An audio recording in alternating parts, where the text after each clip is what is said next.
Hello everyone, स्वागत है आप सभी का मैक्सिमा क्लासेस में। पिछली क्लास में हमने 26 जुलाई 2022 को हुए एमटीएस के पेपर के फर्स्ट शिफ्ट के मैथ्स के क्वेश्चन सॉल्व किए थे। इस क्लास में हम शिफ्ट 2 के मैथ्स के क्वेश्चन सॉल्व करेंगे। मैंने इसमें 1 से लेके 25 सारे क्वेश्चन सॉल्व कराए हैं। कुछ इजी है, कुछ टफ है, इसलिए आप वीडियो को शुरू से एंड तक देखिएगा क्योंकि बीच में कुछ अच्छे क्वेश्चन भी हैं। शुरू करते हैं पहले क्वेश्चन से।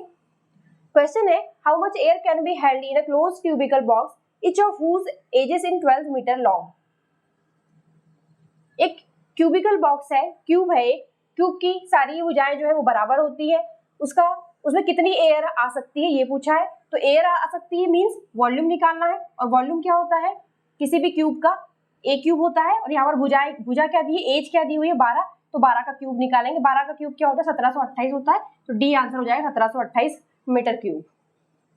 नेक्स्ट क्वेश्चन है, the following table shows the amount in 1000 rupees received by a store owner by selling 5 different brands of milk during a given month. The price per liter of milk of all brands is 40 rupees per liter. How many liters of milk of all brands taken together? मतलब एक दुकानदार है, वो अलग अलग brand के दूध बेच रहा है और उनका अमाउंट दिया हुआ है। ये B1 ब्रांड का उसने 62,000 रुपए का, क्योंकि 1000 में दिया हुआ है अमाउंट इतने का, और ब्रांड 2 का 56,000 का, ब्रांड 3 72,000, 41,000 और 69,000 रुपए के उसने मिल्क बेचा। और पूरा बेचने पर जो प्राइस पर लीटर ऑफ मिल्क है, मतलब पूरा दूध जो है उसका पर लीटर जो प्राइस है वो कितना निकल के आ रहा है 40 रुपीज आ रहा है। तो उसने how many litres of milk of all brands taken together, मतलब पूरे ब्रांड्स को मिलाएंगे तो कितना लीटर दूध होता है ये पूछा है।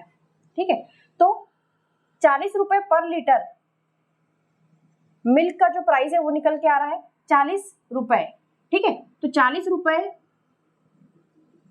पर लीटर है, तो पूरा अमाउंट रुपए में जोड़ लेंगे और अपॉन 40 रुपए पर लीटर है और पूरा अमाउंट।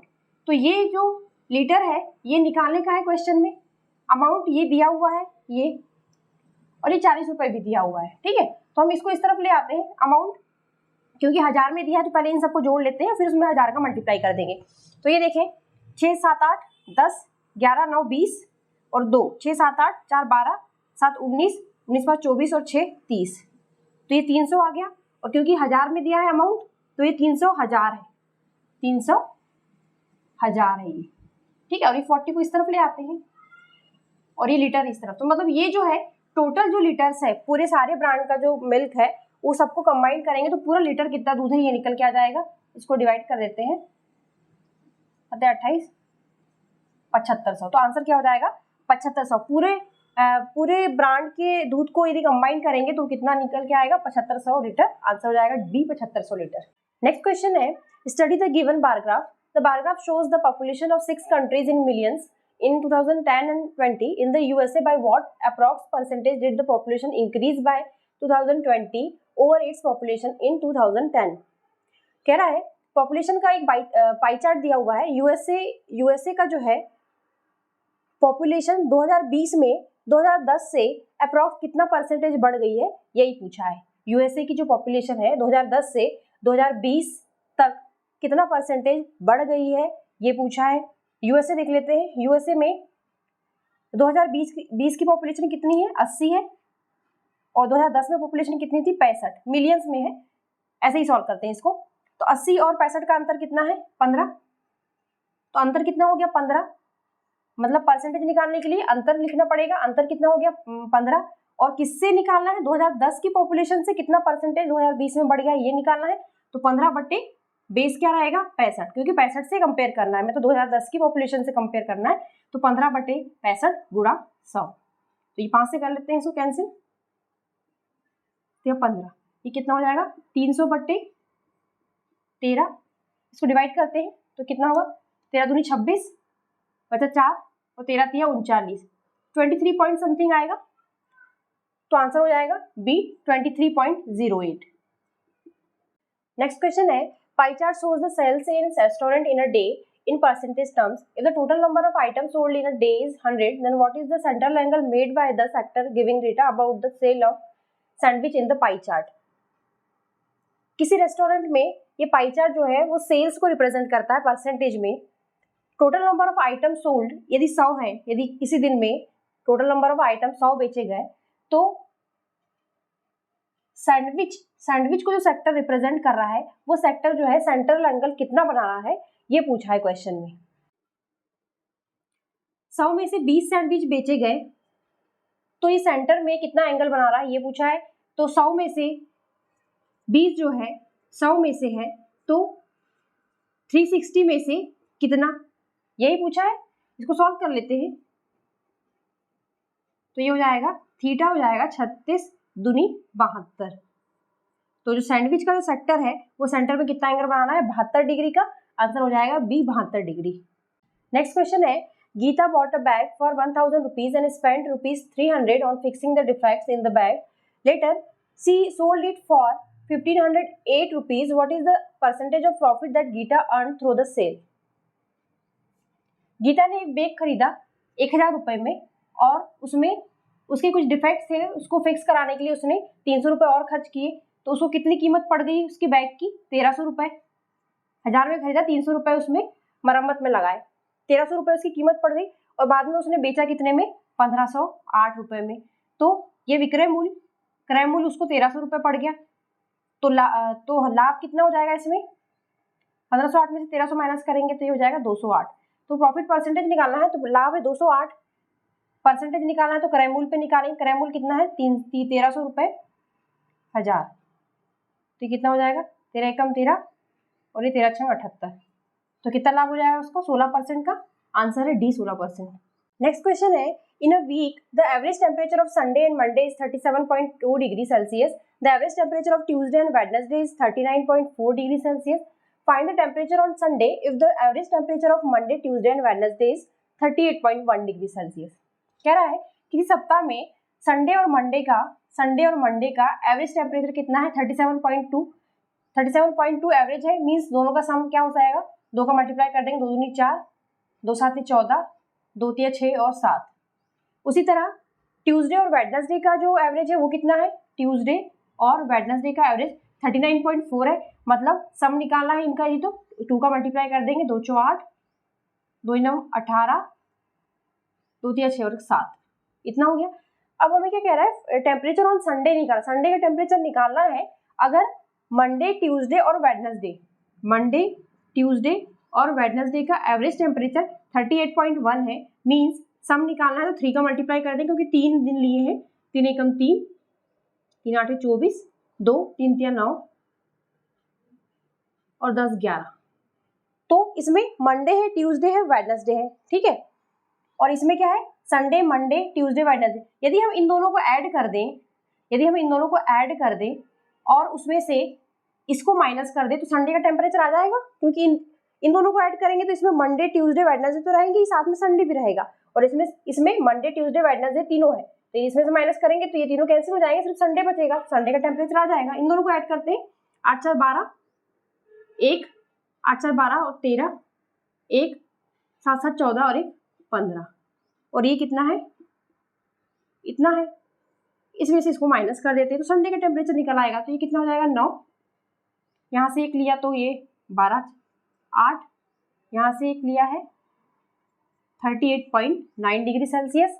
आंसर हो जाएगा सी 38.9 डिग्री सेल्सियस। नेक्स्ट क्वेश्चन है, G1 can do a piece of work alone in 20 days. G2 can do the same piece of work alone in 40 days, while G3 can do it alone in 60 days. They work together.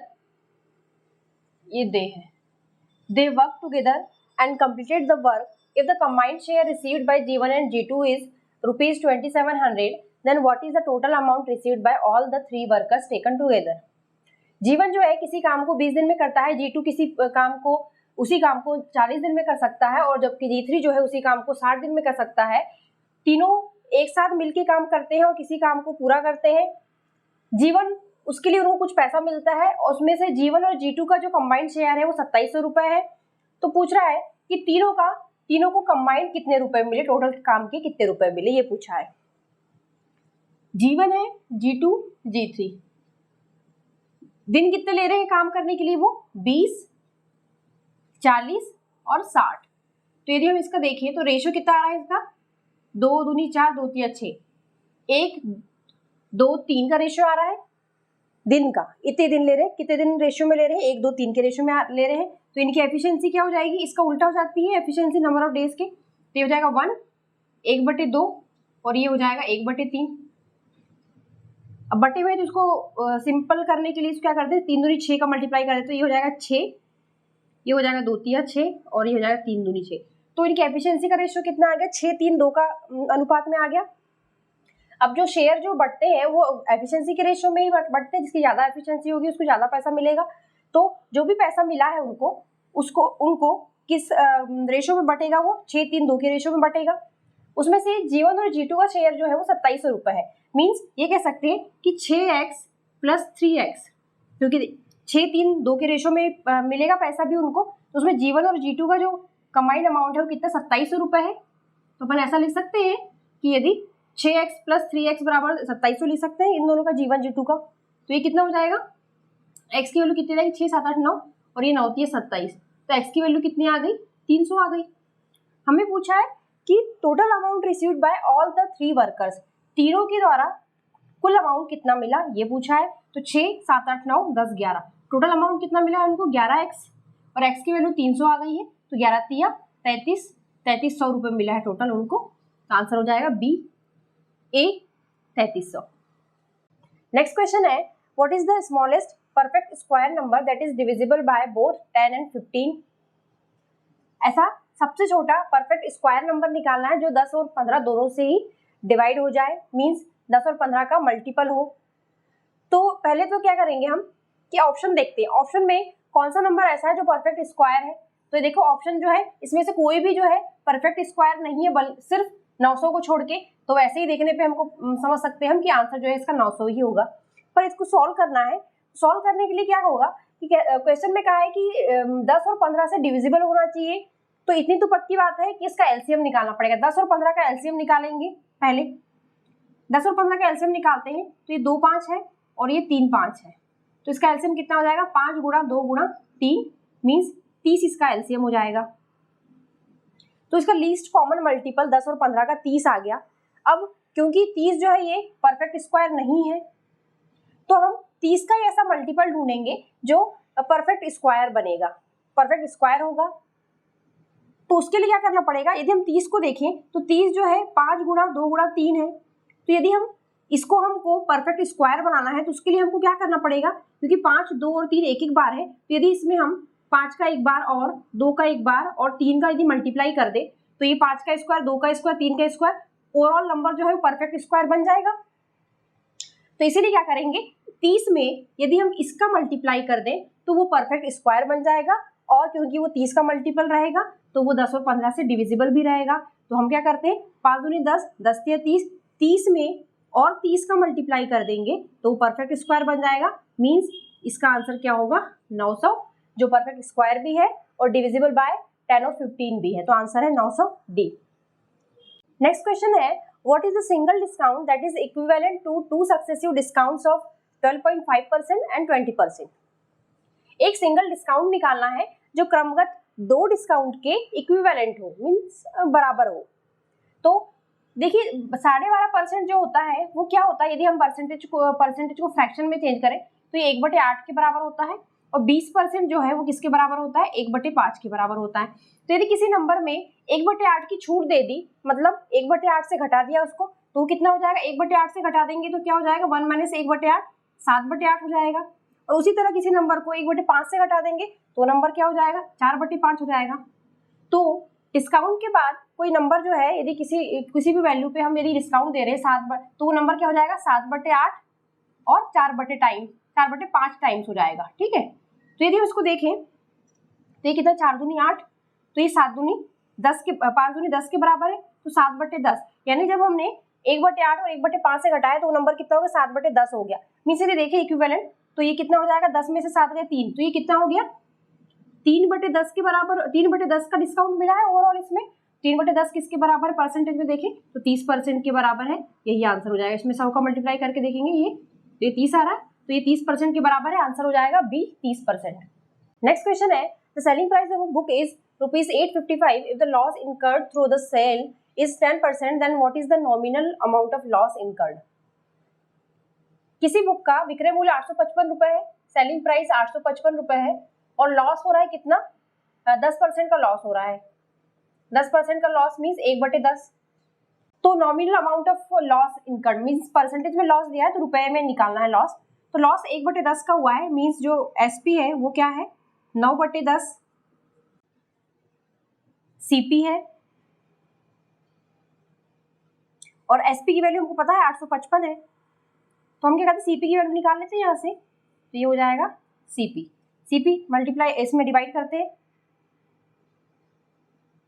9 9 81 4 9 5 45, तो कितना आ गया?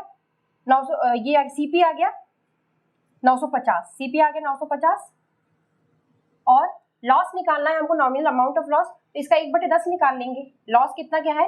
10% है, 10% means 1/10 है, तो ये कितना आ गया? Loss कितना आ गया? 95 रुपए। आंसर है डी 95 रुपए। नेक्स्ट क्वेश्चन है a square of the side P is taken, a rectangle is cut out from this square such that the length of one side of the rectangle is equal to half of the length of one side of the square and the length of another side of rectangle is equal to 1/3 of the length of the first side of rectangle. What is the area of portion of the square that remained after the rectangle is cut out? Question बहुत लंबा है पर इसको ध्यान से पढ़ेंगे समझेंगे। पहले तो क्या कहा है कि एक स्क्वायर लिया है हमने, एक स्क्वायर लिया है जिसकी साइड क्या है? P है, तो चारों साइड P होगी क्योंकि स्क्वायर है। अब इसमें से कह रहा है एक रेक्टेंगल इससे हम काट रहे हैं, cut out from the square, इस तरीके से काट रहे हैं कि length of one side of the rectangle is equal to half of the length of one side of square. Means एक रेक्टेंगल यहाँ से काटेंगे हम जिसकी एक साइड जो है length of one side of the rectangle is equal to half of the length of one side of the square. Means इसकी एक साइड का हाफ है, मींस यहाँ से काटेंगे, ठीक है। तो ये जो है ये P/2 है क्योंकि कहा है कि half of the length of one side of square, और दूसरी जो लेंथ है the length of another side of the rectangle is equal to 1/3 of the length of the first side of the rectangle. 1/3 किसका? जैसे माना कि यहाँ से काटा है हमने, तो ये वाली जो साइड है, ये वाली साइड तो P/2 है, half of the length of the one side of square, और जो दूसरी जो साइड है वो क्या साइड है? Length of one other side of the rectangle is equal to 1/3 of, ये जो है ये क्या है? 1/3 of length of the first side of the rectangle. जो पहली साइड है इसकी उसका 1/3 है, मीन्स 1/3 किसका? P/2 का है। ये जो पहली साइड है रेक्टेंगल की उसका 1/3 है, तो इसकी जो लंबाई है P/2 है और इसकी जो ये चौड़ाई जो है ये 1/3 P/2 का 1/3 है। तो area of portion of the square that remained, तो इस ये वाला जो एरिया जो बच रहा है इसको रेक्टेंगल को कट करने के बाद उस पोर्शन का एरिया पूछा है, ठीक है। तो इस पूरे का स्क्वायर का एरिया क्या हो जाएगा? P², और उसमें से हम ये रेक्टेंगल का एरिया जो है ये वाला इसको माइनस करेंगे तो इसका एरिया क्या हो जाएगा? रेक्टेंगल का एरिया क्या होता है? लंबाई गुणी चौड़ाई, तो इसकी लंबाई क्या है? P/2 और चौड़ाई क्या है? 1/3 ऑफ P/2 मीन्स P/6 है, तो ये क्या हो जाएगा? P² में से माइनस कर देंगे P² 6 दूनी 12, P² में से P²/12 गया तो कितना आ जाएगा? 12 में से 1 गया 11, P² 12। आंसर क्या हो जाएगा? ये जो पोर्शन है इसका एरिया जो बचा हुआ पोर्शन है उसका एरिया कितना हो जाएगा? C 11/12 P²। नेक्स्ट क्वेश्चन है the length of each diagonal of rectangle is 50 centimetre, if it's breadth is 40 centimetre, then what will be the area of the rectangle. Rectangle जो होता है A, ये साइड है हमारा की और ये B है, इसकी डायगोनल दोनों बराबर होती है और डायगोनल जो होता है डायगोनल की लेंथ जो होती है वो क्या होती है? √A² + B² होती है। अब क्वेश्चन में क्या दिया हुआ है कि डायगोनल की लेंथ दी हुई है 50 और एक साइड की लेंथ दी हुई है, एक साइड जो है मतलब एक चौड़ाई जो है उसकी 14 सेंटीमीटर दिया हुआ है, तो A² नहीं पता, B² कितना? 14 में 14 कितना होता है? 196, और यदि हम रूट को इस तरफ ले आए तो ये हो जाएगा 50 का स्क्वायर, 50 का स्क्वायर कितना हो जाएगा? 2500, और 2500 और ये 196 को इस तरफ ले आते हैं A², तो 2500 में से यदि 196 माइनस करें तो कितना आ जाएगा, 4, 9 में से 0, 4 में से 1 गए 3 और ये 2304। और 2304 जो होता है वो 48 का स्क्वायर होता है। तो ए की वैल्यू कितनी आ गई, 48 आ गई। ए की वैल्यू 48 आ गई, बी पता ही है तो इसका एरिया निकालना है। तो एरिया कितना हो जाएगा, ए इंटू बी हो जाएगा, मीन्स 48 गुणा 14 हो जाएगा। 14 8 112, 11 2 बचा 11, 14 चौक 56 और 11 कितना हो जाएगा, 67 हो जाएगा। तो ये हो जाएगा 672 सेंटीमीटर स्क्वायर। आंसर है D, 672 centimetre square. Next question है, a train covers a certain distance at a speed of 80 km per hour in 6 hours. Find the speed of the train for covering the same distance in 5 hours. एक train एक निश्चित दूरी को 80 kilometre प्रति घंटे की स्पीड से 6 घंटे में तय करती है, तो उसी दूरी को 5 घंटे में तय करने के लिए कितनी स्पीड से चलना पड़ेगा, ये पूछा है। स्पीड दिया हुआ है 80 किलोमीटर पर आवर और 6 घंटा टाइम दिया हुआ है। तो डिस्टेंस निकाल लेंगे यहाँ से। डिस्टेंस क्या हो जाएगा, स्पीड इंटू टाइम।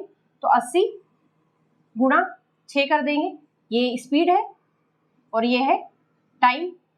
तो ये कितना हो जाएगा, 8 छंग 48, 480 किलोमीटर डिस्टेंस आ गया। अब इसी डिस्टेंस को किस स्पीड से कवर करेंगे कि वो 5 घंटे में तय हो जाए। तो 480 डिस्टेंस अपॉन टाइम कर देंगे तो स्पीड आ जाएगा। डिवाइड करेंगे, 5 9 45, 5 6 30। तो किस स्पीड से चलना पड़ेगा उसको, 96 किलोमीटर प्रति घंटे से। आंसर हो जाएगा ए, 96 किलोमीटर प्रति घंटे। क्वेश्चन है 3:x:12:20, then what is the value of x। इस टाइप से दिया होता है तो हमें पता है कि ये जो एक्सट्रीम्स का जो मल्टीप्लीकेशन है, मतलब 3 × 20 बराबर किसके होगा, x × 12 के होगा। ये हमेशा होता है, एक्सट्रीम्स और जो बीच वाले होते हैं उनका मल्टीप्लीकेशन ये बराबर होता है। 3 × 20 बराबर x × 12 हो जाएगा।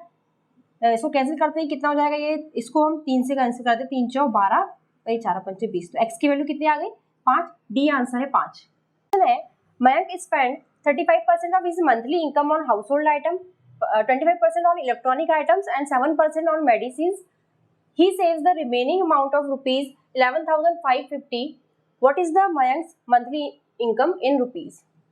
मयंक जो है 35% हाउसहोल्ड आइटम में खर्च करता है, 25% इलेक्ट्रॉनिक आइटम में खर्च करता है और 7% जो है दवाइयाँ लेने में खर्च करता है। तो कितना खर्च कर दिया उसने, 5 5 10 7 17, 3 2 5 67% उसने खर्च कर दिया है।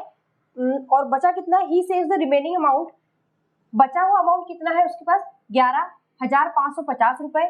और यदि हम परसेंटेज में देखें तो 67% उसने खर्च कर दिया, बचा कितना, 33% बचा है और यही सेविंग है। और इसके रुपए में वैल्यू कितनी दी हुई है, 11,550 दी हुई है। तो 33% 11,550 के बराबर है। और माना कि मयंक की मंथली इनकम है x मान लेते हैं, तो 33% 100 में से तो 11,550 कितने में से होगा, ये सॉल्व कर लेते हैं। तो ये कितना हो जाएगा, 33 से इसको मल्टीप्लाई करते हैं, पहले 11 से कर लेते हैं। 11 3 33, 11 1 11, इतने बार हो जाएगा कैंसिल। फिर इसको एक बार और 3 से करते हैं, 3 3 9, 3 5 15 और ये 0, ठीक है। तो x बराबर कितना आ गया, 350 गुणा 100, 2 0 लग जाएंगे। तो x की वैल्यू कितनी आ गई, 35,000 रुपए। मतलब मयंक की जो मंथली इनकम है वो कितनी, 35,000। बी 35,000 आंसर हो जाएगा। नेक्स्ट क्वेश्चन है, a man rows A to B upstream and B to A downstream in 12 hours. The distance between A and B is 240 km. The time taken by the man to row 6 km downstream is identical to the time taken by him to row 4 km upstream. What is the speed of stream? क्वेश्चन कह रहा है, a man rows A to B, A से B down stream, A से B down stream और B से A up stream में कितनी देर में कवर करता है, 12 घंटे में कवर करता है। तो मैं मान लेती हूँ कि डाउन स्ट्रीम की स्पीड D है और अप स्ट्रीम की स्पीड जो है वो U है, जहाँ पर ये x + y है और ये x - y है। यहाँ पर ये बोट की चाल है और ये जो है स्ट्रीम की चाल है। तो डाउन स्ट्रीम में बोट और स्ट्रीम की चाल जो है वो जुड़ जाएगी और अप स्ट्रीम में माइनस हो जाएगी। तो मैंने अप स्ट्रीम की स्पीड डाउन स्ट्रीम की डाउन मान ली है और डी मान ली है और अप स्ट्रीम की यू मान ली है। तो अब क्या कह रहा है, ए और बी के बीच का डिस्टेंस क्या 240 है, तो 240 डी की स्पीड से और फिर 240 ही अप की स्पीड से उसने कितनी देर में तय किया, 12 घंटे में। यदि इसको सॉल्व करें 240 को कॉमन लेके इस तरफ लेके आ जाते हैं यदि हम, तो ये क्या हो जाएगा 1/d plus 1/v is equal to 12/240, या ये कह सकते हैं इसको 1/12 1/20 के बराबर है ये। अच्छा, वहीं पर दूसरी कंडीशन क्या लिखा है, the time taken by the man to row 6 kilometre down stream, 6 kilometre distance down stream की स्पीड क्या हो जाएगी d is identical to the time taken by him to row 4 kilometre upstream. मतलब 6 किलोमीटर डाउन स्ट्रीम की स्पीड से down stream में जितना टाइम लग रहा है उसको तय करने में, उतना ही टाइम उसको 4 किलोमीटर अप स्ट्रीम में तय करने में लग रहा है। तो ये दोनों को बराबर रख देंगे, ये दोनों टाइम जो है बराबर है। तो एक कंडीशन इक्वेशन ये हो गई हमारी और एक ये हो गई, तो इन दोनों को सॉल्व करते तो डी और यू की वैल्यू आ जाएगी। यहाँ से क्या करते हैं, 2 3 6 2 दूनी 4, तो 1/d की वैल्यू कितनी हो जाएगी, ये 3 को इस तरफ लेके आएंगे तो ये क्या हो जाएगा 2/3 u हो जाएगा। ये 1/d की वैल्यू जो है 2/3 u हो गई। इसको हम इसमें पुट कर देते हैं ये वाली में, ये वाली इक्वेशन में, तो ये 1/d क्या हो जाएगा 2/3 u प्लस 1/u बराबर 120 है। ठीक है, इसको सॉल्व करेंगे यदि, तो ये कितना हो गया, ये 3u हो गया और ये हो जाएगा 2 प्लस ये 3 टाइम्स जाएगा और 3 ऊपर इतना हो जाएगा ये। यदि मैं उसको उल्टा कर दूं तो ये कितना हो जाएगा 3u बटे 5 20/1। तो u की वैल्यू कितनी आ गई, यहाँ से u की वैल्यू देख सकते हैं हम 100/3 आ गई। u की वैल्यू 100/3 आ गई यहाँ से। अब हम क्या करते हैं, इसी इक्वेशन में u की वैल्यू पुट कर देते हैं तो d की वैल्यू आ जाएगी। तो 1/d, या फिर हम क्या करते हैं इसमें पुट कर देते हैं, यहाँ पे 1/d बराबर 2/3u है, u की वैल्यू इसमें पुट कर देते तो 1/d कितना आ जाएगा 1/d 2/3 इंटू u की वैल्यू 100/3 है, तो 3 से 3 कैंसिल हो गया और ये 2 50, तो 1/d की वैल्यू 1/50 मीन्स d की वैल्यू आ गई 50। तो अब d की वैल्यू और u की वैल्यू आ गई है हमारे पास, और हमें क्या निकालना है, स्पीड ऑफ स्ट्रीम निकालना, धारा की चाल निकालना है हमें। तो d यानी x प्लस वाई कितना निकल गया, आ गया हमारा d 50 आ गया और x माइनस वाई आ गया हमारा 100/3। अब हमको यदि हम दोनों इक्वेशन को ऐड कर देंगे तो y हमारा कैंसिल आउट हो जाएगा, पर हमको y की ही जरूरत है क्योंकि y जो है स्ट्रीम की चाल है, तो हमको स्ट्रीम की ही धारा की ही चाल निकालना है। तो हम इसको प्लस नहीं करेंगे बल्कि हम माइनस कर देंगे इक्वेशंस को दोनों, तो ये कैंसिल हो जाएगा, ये प्लस हो जाएगा, ये 2y हो गया और ये माइनस 50 में से 100/3 जाएगा, तो कितना हो जाएगा 3 5 15 150 में से 100 गए 50/3, तो y बराबर कितना आ गया, ये 25 बार कट जाएगा, तो y बराबर आ गया 25/3 किलोमीटर प्रति घंटा। तो धारा की चाल कितनी आ गई 25/3, बी आंसर हो जाएगा। क्वेश्चन है, in a class of 1500 students the percentage of girls is 30%. If 80% of the boys failed the examination, find the number of boys who passed in the examination. Class में 1500 बच्चे हैं, उसमें से 30% लड़कियां हैं, तो लड़के कितने हो जाएंगे, लड़के हो जाएंगे 70%। 80% ऑफ द बॉयज, मतलब इन लड़कों में से 80% लड़के जो है वो एग्जाम फेल कर गए हैं, तो बचे कितने 20% बच्चे, 20% लड़के, इसमें से जो है पूरे स्टूडेंट्स में नहीं, ये क्वेश्चन ध्यान से पढ़िएगा, इसमें लिखा हुआ है 80% of the boys, 80% of the students नहीं कहा है, 80% ऑफ द बॉयज का है, तो बॉयज की संख्या कितनी है 70% है, और इसमें से जो 80% बच्चे हैं, 80% लड़के हैं वो फेल हो गए हैं एग्जाम में, और तो 20% जो है वो पास हो जाएंगे। तो बच्चों की संख्या कितनी हो जाएगी 70% लड़के हैं, मीन्स 7/10 1500 का इतने लड़के हैं, और उसका भी 20% मीन्स 1/5 लड़के जो है वो पास है। तो इसको सॉल्व कर लेंगे तो अपना आंसर आ जाएगा। करते हैं इसको, ये 5 3 15 और 1 0 जो है इससे कैंसिल हो गया है, तो ये कितना हो जाएगा 7 3 21 210 आंसर हो जाएगा। 210 लड़के जो है वो पास हुए हैं। क्वेश्चन है, the average of D1 and D2 is 40, the average of D2 and D3 is 45, average of D1 and D3 is 55, what is the value of D3?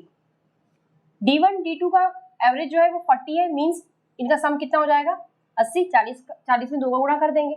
D2 और D3 का एवरेज जो है वो 45 है, मींस इनका सम जो है वो 90 है, और D1 और D3 का सम जो है 55 है, मींस ये हो गया 110।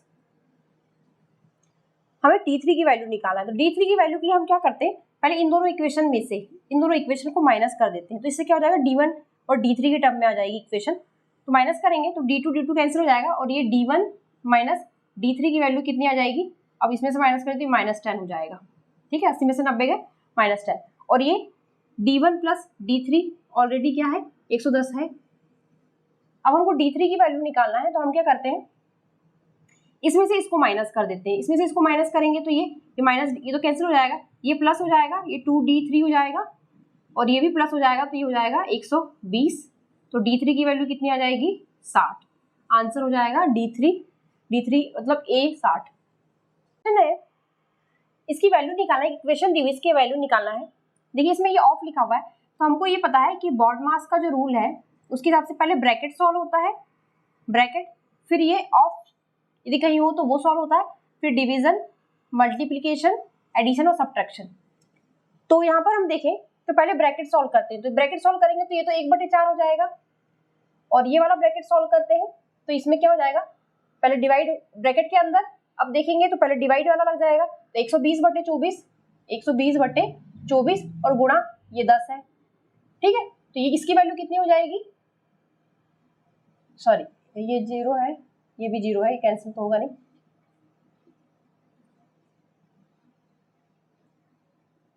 तो इसकी वैल्यू कितनी आ गई 50 आ गई, इसकी वैल्यू आ गई 50। अब ये 50 है, ये 16 है, ठीक है, अब ये ऑफ लिखा हुआ है 16, तो 1/4 ऑफ, तो ऑफ का मीन्स गुणा होता है, और ऑफ पहले सॉल्व हो जाएगा, तो 1/4 ऑफ 16 है यहाँ पे, और फिर ये प्लस 50 है, इसको सॉल्व किया तो 50 आ गया है, तो इसको करेंगे तो 4 को 16, ये 4 आ गया, तो 50 और 4 54, तो आंसर हो जाएगा D 54। नेक्स्ट क्वेश्चन है, the value of 2/3 of 5/8 of 276 minus √ 7056 है। 7056 जो है किसका रूट होता है, ये 84 का होता है, ठीक है, अब माइनस है, अब ये ऑफ है तो पहले ये ऑफ वाले सॉल्व हो जाएंगे, तो ये क्या है 2/3 ऑफ मीन्स गुणा, फिर 5/8 गुणा 276, पहले इसको सॉल्व कर लेते हैं, फिर माइनस सॉल्व करेंगे, तो ये कितना हो जाएगा, इसको काटते हैं, 3 9 27, 3 दूनी 6, ये 4 दूनी 8, 4 दूनी 8, 4 तिया 12, क्या हो रहा है, ये 2 से 2 कैंसिल हो गया, बचा 5 गुणा 23, 5 तिया 15, 5 दूनी 10 और 11, इसमें से 84 माइनस कर देंगे, -84 है तो 1 और ये 3 31, आंसर कितना हो जाएगा B 31। क्वेश्चन है, after 4 years Ramesh age will be 50% more than what his age was 16 years ago. What is the present age? 4 साल माना कि प्रेजेंट एज जो है रमेश की R मान लेते हैं, तो आफ्टर 4 years 4 साल बाद क्या हो जाएगी उसकी एज, R+4 हो जाएगी, तो कह रहा है कि 4 साल बाद जो रमेश की एज है वो क्या है, वो क्या होगी 50% ज्यादा होगी, किसकी 16 साल पहले उसकी जो एज थी उसका 50% ज्यादा होगी, कब 4 साल बाद, 4 साल बाद उसकी एज ये है जो किसके बराबर है, कह रहा है 50% मोर देन, 50% मोर, 50% क्या होता है 1/2 के बराबर होता है, और 50% मोर मीन्स क्या होता है 1/2 जोड़ दो, 1 में 1/2 जोड़ दो, 2 एकम 2 3/2, तो 50% कोई संख्या बढ़ेगी तो उसमें कोई संख्या खुद से 50% बढ़ जाएगी, तो उसमें किसका गुणा हो जाएगा 3/2 का, तो यही कहना चाह रहा है कि 50% मोर देन मतलब 3/2 किसका, एज वॉज 16 years ago, 16 साल पहले जो एज थी उसका 3/2 हो जाएगा ये, तो ये इक्वेशन बन गई, इसी को सॉल्व करेंगे तो प्रेजेंट एज आ जाएगी हमारी, तो ये 2 को हम इस तरफ ले आते हैं, 2r प्लस 2 × 8, और इसको हम अंदर मल्टीप्लाई करते हैं, 3r 16 48, इस तरफ जाएगा तो ये हो जाएगा 3r में से 2r गए, r बचेगा, और ये इस तरफ आएगा तो 48 और 8 56, तो r की वैल्यू प्रेजेंट एज रमेश की कितनी आ गई 56 वर्ष, आंसर हो जाएगा A 56 वर्ष। नेक्स्ट क्वेश्चन है, Kajal can do a piece of work alone in 24 days while Neha can do the same work alone in 40 days. Kajal started the work alone and then after 12 days Neha joined her till the completion of the work. How long did the work take to be completed since Kajal started to work on it. Question कह रहा है काजल किसी काम को 24 दिन में कर सकती है, जबकि नेहा उसी काम को 40 दिन में कर सकती है पूरा। काजल ने उसी काम को करना स्टार्ट किया, 12 दिन तक उसने काम किया, उसके बाद नेहा ने भी ज्वाइन कर लिया, नेहा ने भी उसका हाथ बटाना स्टार्ट कर दिया। तो how long did the work take to be completed since Kajal started to work on it. Kajal ने जब से काम करना स्टार्ट किया तब से लेकर कंप्लीशन तक कितने दिन लगे उस काम को कंप्लीट होने में, ये पूछा है। तो काजल 24 डेज में काम कर सकती है, मींस काजल की एफिशिएंसी क्या हो जाएगी 1/24। एफिशिएंसी क्या होता है, यदि हमने वर्क को एक एज्यूम किया है तो एफिशिएंसी क्या होता है बराबर 1 upon total number of days to complete that work. ठीक है, ये होता है। तो उसको 1/24 दिन लग रहे हैं पूरा काम को कंप्लीट करने में, तो उसका एक दिन का काम कितना हो जाएगा 1/24 हो जाएगा। अब उसने क्या किया 12 दिन तक अकेले काम किया है, तो 12 दिन तक अकेले काम किया तो एक दिन का काम उसका 1/24 है। तो 12 दिन में काजल ने कितना काम कर लिया, गुणा 12 कर देंगे इसमें, तो 12/24 मीन्स 1/2। काजल ने 12 दिन में हाफ काम खत्म कर दिया है। अब बचा कितना काम है, अब आधा काम और बचा है। अब नेहा ने ज्वाइन कर लिया है 12 दिन के बाद। नेहा, तो जब नेहा ने ज्वाइन किया तो एफिशिएंसी नेहा की कितनी है, 40 दिन में काम करती है, तो उसकी एफिशिएंसी कितनी है नेहा की 1/40 है। एक दिन का काम उसका 1/40 है। अब जब 12 दिन के बाद काजल और नेहा दोनों ने काम करना स्टार्ट किया तो उनका एक दिन का काम कितना हो जाएगा 1/24 प्लस 1/40 हो जाएगा, ये उनका एक दिन का काम हो जाएगा। अब ये पूछ रहा है कि काजल ने जब से काम स्टार्ट किया, मतलब कि स्टार्टिंग से पहले दिन से कितने दिन लगेंगे काम को कंप्लीट होने में। तो हम ये मान लेते हैं कि माना कि x दिन लगे हैं पूरे काम को कंप्लीट होने में, और एक दिन का काम जो है नेहा और काजल का इतना है, तो x दिन का काम कितना हो जाएगा, इतना हो जाएगा। और क्योंकि x दिन का काम इतना हो जाएगा और क्योंकि काम जो है हमारे पास आधा ही बचा है, तो इसको बराबर रख देंगे, हाफ के बराबर रख देंगे, क्योंकि हाफ काम ही बचा हुआ है अभी। इसको सॉल्व करते हैं। 24 और 40 का एलसीएम कितना हो जाएगा 120, क्योंकि क्या है ये 40 है, इसमें लास्ट में 0, इसको भी लास्ट में 0 करना पड़ेगा। उसके लिए इसमें यदि 5 का मल्टीप्लाई करके देखते हैं तो ये 120 आता है, और 120 जो है 40 के पहाड़े में भी आता है, तो 120 ही इसका एलसीएम होगा। और 24 पंचे 120 और 40 तिया 120, और ये क्या है x है, और यहाँ पर है 1/2।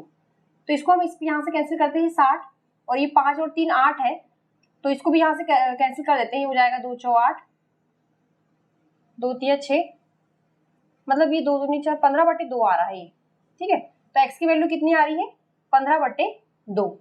मतलब कितने दिन लगे जब नेहा ने ज्वाइन किया, तो उसके बाद कितने दिन लगे काम कंप्लीट होने में 15/2 दिन लगे। और जबकि क्वेश्चन में क्या पूछा है कि जब से काजल ने वर्क स्टार्ट किया तब से कितने दिन लगे, ये पूछा है। तो नेहा के ज्वाइन करने के बाद 15/2 दिन लगे, और जब काजल ने पहले से ही 12 दिन काम कर चुकी थी वो, तो 12 दिन इसमें और जोड़ देंगे। टोटल काम को कंप्लीट होने में कितने दिन लगे 15/2 प्लस 12, 12 दूनी 24, और 24 और 15 39/2 दिन। तो आंसर हो जाएगा पूरे काम को कंप्लीट करने में कितने दिन लगे 39/2 दिन।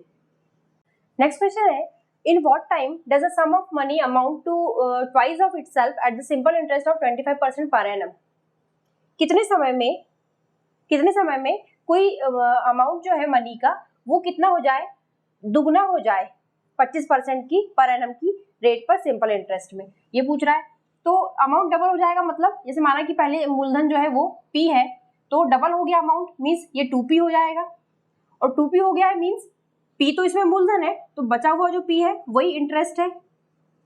तो यदि p इंटरेस्ट है और p ही मूलधन है, क्योंकि दुगना हो गया है, तो उसमें मूलधन और इंटरेस्ट दोनों है शामिल है इसमें, तो p ब्याज है और p में ही मूलधन है। 25% की दर से टाइम पूछा है, बटे 100 कर देते हैं, तो ये हो जाएगा 25 चौके 100, p से p कैंसिल हो गया, तो टाइम कितना आ गया 4 वर्ष। आंसर है सी 4 वर्ष। नेक्स्ट क्वेश्चन है, at a certain rate simple interest per annum a certain sum amounts to rupees 24,000 in 7 years and rupees 32,000 in 12 years. What is the rate of simple interest paid per annum? कह रहा है कि कोई एक निश्चित दर पे एक कोई निश्चित मूलधन है, वो 24,000 7 साल में हो जाता है, मतलब अमाउंट 24,000 हो जाता है, और 12 साल में अमाउंट 32,000 हो जाता है। तो सिंपल इंटरेस्ट की रेट क्या है ये पूछा है। देखिए 7 साल में कितना अमाउंट हो जाता है 24,000 और 12 साल में कितना अमाउंट हो जाता है 32,000। तो यदि मैं इन दोनों को माइनस कर दूं तो कितना वर्ष आएगा, तो 5 साल का ब्याज आ जाएगा, क्योंकि क्या है ये अमाउंट है, तो अमाउंट है तो इसमें मूलधन भी शामिल है और ये भी अमाउंट है तो इसमें भी मूलधन शामिल है। जब इसमें से इसको माइनस करेंगे तो मूलधन ऑटोमेटिक कैंसिल हो जाएंगे, मूलधन माइनस हो जाएंगे, तो जो बचा हुआ होगा वो ब्याज ही निकल के आएगा। तो इसमें से इसको माइनस करते हैं तो ये कितना हो जाएगा, 3 शून्य है, 12 में से 4 गए 8 और ये 1, तो 8,000 आ गया। तो 5 साल का जो ब्याज है वो कितना आ गया, 8,000 रुपये आ गया और 5 साल का ब्याज 8,000 है, तो 1 साल का कितना हो जाएगा ब्याज, 5 एकम 5, 5 छक 30 और ये 1,600 रुपये। तो 1 साल का ब्याज 1,600 रुपये आ गया है। तो 1 साल के ब्याज में फॉर्मूला लगाते हैं तो मूलधन क्या है, मूलधन नहीं पता है तो P, रेट भी नहीं पता है तो रेट इंटू टाइम, 1 साल के ब्याज निकल के आएगा तो ये 1 साल बटे 100 बराबर 1,600 हो गया। तो इससे क्या होगा, PR की वैल्यू आ गई, 100 को इस तरफ लेके जाएंगे तो ये हो जाएगा 1,60,000। ठीक है, तो PR की वैल्यू आ गई अपनी। अब क्या है कि 12 साल में, चलो 7 साल लेते हैं, 7 साल में जो P गुणा R गुणा 7 साल में बटे 100 ये निकल जाएंगे, क्योंकि हमको क्या अमाउंट दिया, हमको इसका ब्याज नहीं पता, 7 साल का ब्याज नहीं पता, 7 साल का अमाउंट दिया हुआ है क्वेश्चन में, तो 7 साल का ब्याज निकाल लेते हैं, क्योंकि PR की वैल्यू हमारे पास है ही ऑलरेडी। तो यहाँ पर 16,000 की वैल्यू पुट कर देते हैं, 16,000 नहीं 1,60,000 है ये, और 7 बटे 100 तो ये कितना हो गया, तो इसको गुणा करते हुए कितना हो जाए, 16 7 112 और 2 जीरो और है। ठीक है, तो ये 7 साल का ब्याज निकल के आ गया और 7 साल का अमाउंट दिया हुआ है हमें, तो अमाउंट दिया हुआ है, ब्याज निकाल लिया हमने, तो इसमें से ये ब्याज हम माइनस कर देते हैं, तो उससे क्या हो जाएगा, मूलधन आ जाएगा हमारा। तो ये 0 0 8 2 और ये हो गया 1, तो 12,800 रुपये मूलधन आ गया। ये क्या था, ये अमाउंट दिया था 7 वर्ष में, क्वेश्चन में दिया हुआ था, ये हमने ब्याज निकाल लिया है 7 साल का, तो ये मूलधन निकल के आ गया। मूलधन कितना हो गया, 12,800 रुपये। अब ये PR की वैल्यू है हमारे पास, हमको रेट ही निकालना, तो हम क्या करते हैं, P की वैल्यू, ये P की वैल्यू आई है, P की वैल्यू से पुट कर देते हैं तो रेट आ जाएगा, तो ये हो जाएगा बटे, इसको सॉल्व कर देते हैं, हमारा रेट आ जाएगा, ये हो गया कैंसिल, 4 तिया 12, 4 दूनी 8, तो ये 4 चौको 16, 4 8 32, तो ये 100/8 है। 100/8 मीन्स 1/8 किसके बराबर होता है, 12.5 के बराबर, परसेंट के बराबर होता है, तो आंसर हो गया 12.5%। रेट कितनी हो जाएगी, 12.5%, आंसर है सी। नेक्स्ट क्वेश्चन है और लास्ट क्वेश्चन है ये, what is the average of these numbers. जोड़ लेते हैं सारे नंबर्स को, 4 5 6, 6 6 12, 12 4 16, 16 4 20, तो 20 का 0 और बचा 2, 5 6 7, 7 4 11, 7 18, 4 22 और 2 24, टोटल सम कितना आ गया 240 और नंबर्स कितने हैं 5, तो ये हो जाएगा 5 को 20, 5 8 40, तो एवरेज कितना हो जाएगा 48, आंसर है डी